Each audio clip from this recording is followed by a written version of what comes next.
What is going on? What is going on? It's your girl, Melba Pearson, Melba from Miami, Melba for Justice, also known as the resident legal diva. And it is time for another Mondays with Melba. Hope everyone is doing well. And of course, biggest thing in my life is to make sure folks know what they're doing when it's time to go vote. Right? I'm always going to sing the song of voting. So today I'm super excited because I have a candidate for school board and his name is Gustavo Ortega. Gustavo, welcome to the show. Hello, hello. Thank you for having me. As she said, my name's Gustavo Ortega. I am a special education teacher and a candidate for Miami-Dade School Board District 3. That entails from Aventura all the way down to Coconut Grove, pretty much east of Biscayne Boulevard. And there's some gerrymandering in and out, as you know, you know how that works. And just a little bit about myself. I was born in Mexico. I came here when I was 9 years old, and that's when I truly started my educational career back in Mexico. Teachers came when they wanted to, so they only came once, maybe 3 times a week, if that. Oh Yes, my gosh. I lived in a tiny, tiny little ranch, so and just a small village, and so people, the teachers came when they wanted to. So truly, my educational career came when I came here when I was 9 years old, and obviously Monday through Friday I started going to school. I graduated my high school, went on to get my BA, and then my master's in special education, and I've been teaching for the last 15 years, all with special needs. I love it. It is the Wow. best job anyone can have. I truly love it. It is so much fun educating our little ones. I currently teach kindergarten and first grade children with autism. And where do you teach? I teach at Biscayne Beach Elementary. It's on Okay. North Beach. Awesome. Awesome. So what's making you want to run for school board like now at this point? What inspired you to make this leap? Well, there is a slew of issues that are affecting us in the classroom right now. From the banning of books to the alteration of history that is being taught, and teachers are feeling it. There's a lot of teachers that I feel like are starting to walk on eggshells, and we cannot do that. If we want to educate our young the best that we can, we personally need to feel well as well. So I want to run not only for students, but to teachers to say, someone's got your back. When Ron DeSantis tries to take you down, I'm going to get in front of that and try to stop him, because you see it. And, I've seen great teachers leave the educational field, and I can't, we cannot do that. I can't, I think about that, and I think about how many beautiful children are going to be affected by this teacher leaving, whether it's a science teacher, social studies teacher, a math teacher, an ELA teacher. Those are some of the issues. And I know, one of the other big thing is within the teachers, is the pay. There is Mhm. so many teachers that are leaving because of that. I It's mean, disgusting. It's and it's, disgusting. I mean, 15 years in me, and I'm barely making $50,000. It's so No. it's No. and the teachers that are left, they love it, and we love teaching, but we also want to make a livable wage. So that's one of the issues. I also want to implement universal pre-K starting at 3 years old for Mm. all 3 year olds, and this is because of the research that is backed by it. Children that are start at 3 years old are more likely to graduate high school, less likely to be incarcerated, more likely to go on to college and be a successful citizen within our communities. So these are some of the issues that I want to tackle. And of course, there's an attack on our LGBTQ plus community. I mean, there's just arrows coming at public education from all over the place. And I hope to, replace Ms. Bias Geller, who was also a teacher, and she's moving on to something else. Mhm. But I believe that the school board needs a teacher with experience on the board. Absolutely, absolutely. I mean, you couldn't have said it better because I think about how many amazing teachers can't afford to live in Miami-Dade County anymore. I mean, No, if you're talking $50,000 a year and rents are like $3,000, $4,000 a month, or maybe you own a little house, but your insurance just doubled, yeah, right? The math is not mathing. and So, that's what's happening. One of our teachers left to be a real estate agent. It's like, come on, and that was a good teacher, and it drives me personally crazy to think that our children are going to suffer because of that. And now we have substitutes going in and out, in and out. And even in Miami-Dade right now, from last time I checked, there was around 200 positions available, head teachers. So that's thousands of our beautiful little children not getting the education that they deserve. And that personally infuriates me. Because when I was little, I didn't get the great education not till I came here, and then you realize how special education is. You have your families, you have your friends, but education is right there. It opens doors for you, and we need to make sure that we're educating our children properly. So these are, you know, no, that's huge. And I mean, I'm still thinking about what you just said around, universal pre-K, and the kids who start school early at that age are on track to success. So that to me sounds like the perfect way to disrupt the school to prison pipeline, right? it, Making sure that kids have opportunities. And listen, not every kid is going to go to college. That's fine. If you have the opportunity to go to a VOTEC. So listen, plumbers are killing it. They're making plenty of money. I've yet to meet a broke plumber, okay, or a broke electrician, unless you're really bad at your job. yeah, So, it's just exposing kids to different pathways to be able to stay out of the criminal justice system, be yeah. able to learn, live a healthy, happy life, take care of their families, and, just have the American dream that we all want. And the studies show this: for every dollar that we spend on pre-K starting at 3, in return, society gets $5 back minimum to that's a bad pre-K, to $15 to $18 on a good pre-K. So think about that return. You go to the stock market, you're happy with a 10% return. We're talking Mhm. for every dollar, minimum $5 back on it. I mean, that is like I believe is truly life changing for our children. If we can implement something like that here in Miami-Dade, uh, it would be beneficial to them so much. And that's one of the big issues. Someone asked me, if there's one thing that you can accomplish, I said universal pre-K starting at 3. If we can do that, yes, the results are not going to be right away, Of but course. you know, 4 or 5 years, when they get to fourth grade, fifth grade, you're going to see scores from reading to math to writing go up. So, so No. I think it's a critical thing that we have to implement here in Miami-Dade. Okay, so in terms of, let's say you're successful, you sit down on the dais at the school board. You're saying universal pre-K is one of the main things you'll be pushing for.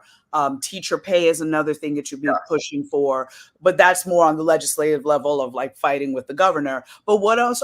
What are some other things you're going to try and implement locally with the assistance of the other school board members? Well, mental health, that's another big thing. I've been knocking on doors, and some of the people have spoke to me about bullying and how it affects the children.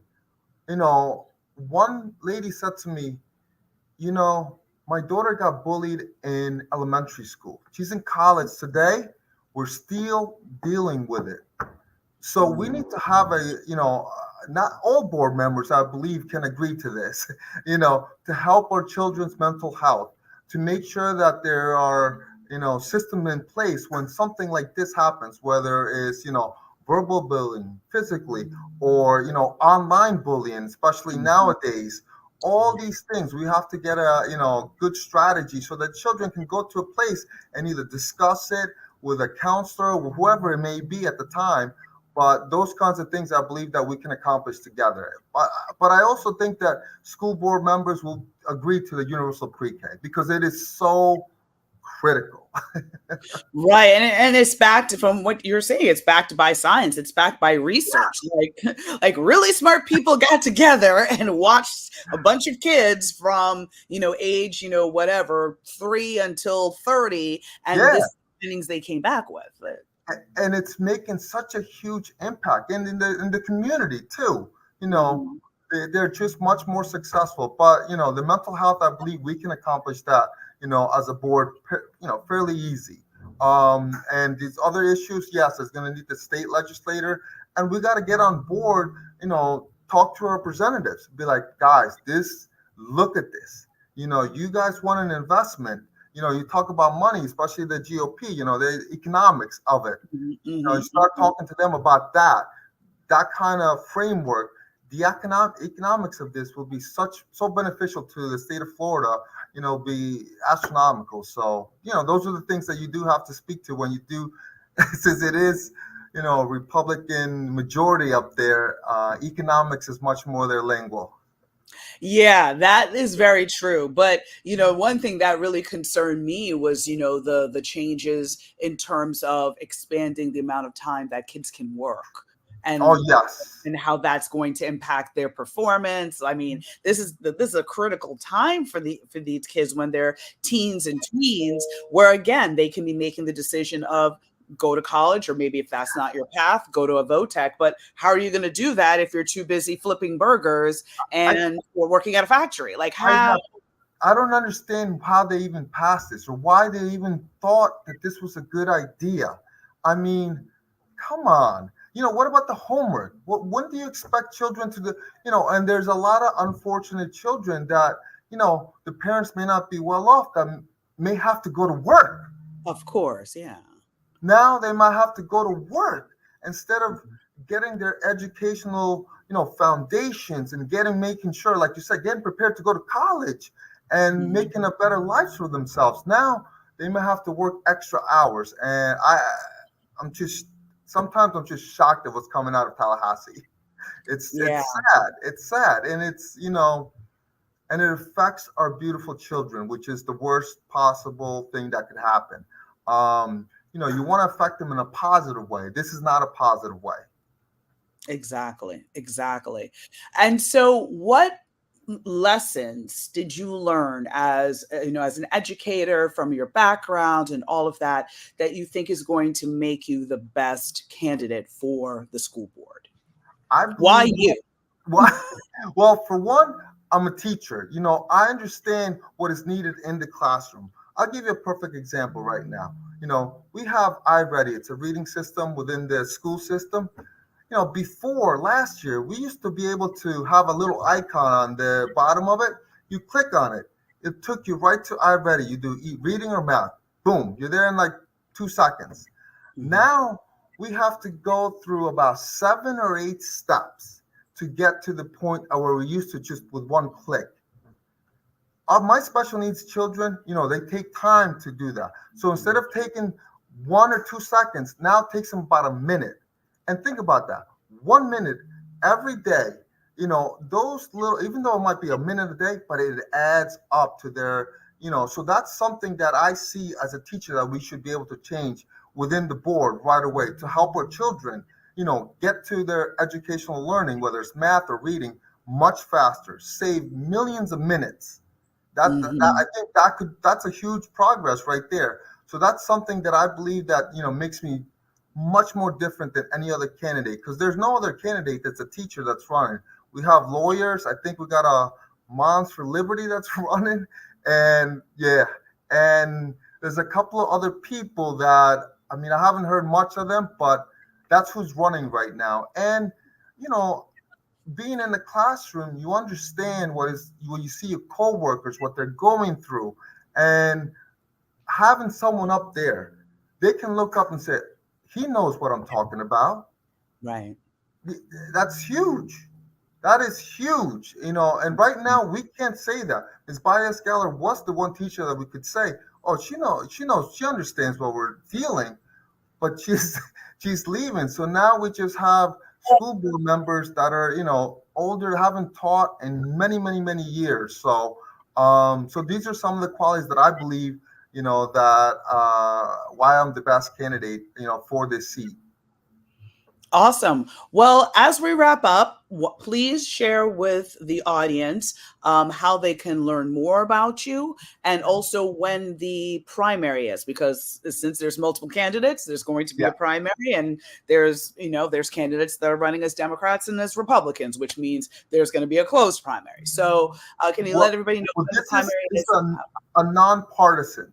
So any Ah, thank you for so reminding me. yeah, yeah. So anyone can vote, whether you're a Democrat, Republican, Independent, Green Party, whatever party you might be, a socialist, whatever it is, anyone can vote for us. And it's on August 20th. The top two go-getters run off in November unless you get 51% of the vote. If you get 51%, you win. So that's that's for all the voters out there. Please get out there and vote. Anyone can vote. And as far as my contact and information, my number is 480-550-1817. That's one way to reach me. You can also go to my website, gustavoforschoolboard.com, or my email, Ortega for Florida at gmail.com. Any of those, three ways, you can always contact me that way. Awesome. And for everybody who's watching, his website will be put in the comments just for ease of being able to just click and learn more. I definitely encourage everyone to keep an eye on what's going on in this race, learn more about him. And, listen, at the end of the day, we're seeing all these crazy things coming down from Tallahassee. The school board is our first line of defense because the Yes. teachers can only do what they can do in the classroom. If it slips through, unfortunately, we do not have a majority in Tallahassee. We do not have a lot of teachers who serve as legislators who can weigh in and be like, this doesn't make any sense, or this is not going to give the impact you think it does. But it's our school board that these are the races we need to care about more, and not just be like, oh, the president. No, yeah, Yeah, the yeah, president's yeah, yeah. Yes. this Local this elections matter. Local elections matter. In addition, let me add this. There's 5 seats up for grab in Miami-Dade. That's the majority. So people, get out and vote. If you want things to change the right way, get out and vote. 5 seats are up. That's the majority. If we go the right way, how it should be, there'll be a lot of people, making sure that we teach the correct history of African Americans. Just to give you a little example of what we can do when we that have the majority. That would be amazing. Yes. Okay, so with that, Gustavo, thank you so much for joining me on Mondays with Melba. And y'all, thank you for tuning in. Make sure to like, comment, and share, and make sure that you are engaged and you get a plan to be vote ready. Take care, y'all. Bye.